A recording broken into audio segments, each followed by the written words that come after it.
Demerger of a company. In contradiction to an amalgamation, a demerger is a manner of having of, of a business of a company through a code-driven process. Demergers involve the transfer of a business undertaking, which may include a unit or a division or a business activity taken as a whole by a company to another company, typically as a going concern. The resultant company or the transferee company following a court sanctioned demerger scheme may be a new company that needs to be incorporated or a company which already has a legal existence. Companies generally opt for demerger so as to provide distinct focus on each of the business under the group.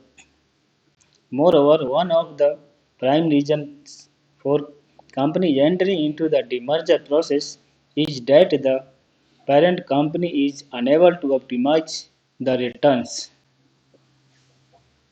Demerger also happens when the shareholders decide to unlock the value by demerging their core business into a separate entity. The demerger can take place in any of the following forms.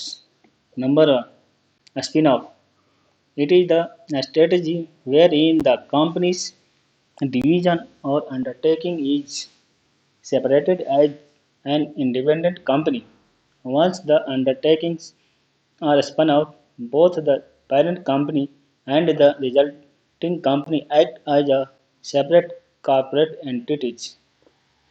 Generally, the spin-off strategy is adopted when the company wants to dispose of the non-core assets or feels that the potential of the business unit can be well explored when operating under the independent management structure and possibly attracting more outside investments.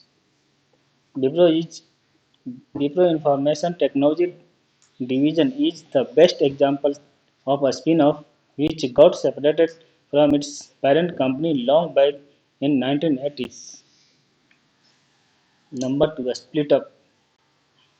A business strategy wherein a company is split up into one or more independent companies such that the parent company ceases to exist.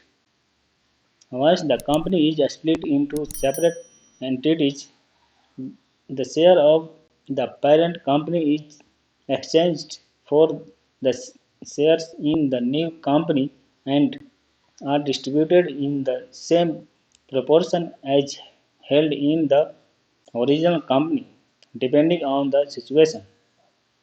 The company may go for a split up if the government mandates it in order to curtail the monopoly practices. Also, if the company has several businesses line and the management is not able to control all at the same time, may separate it to focus on the core business activity.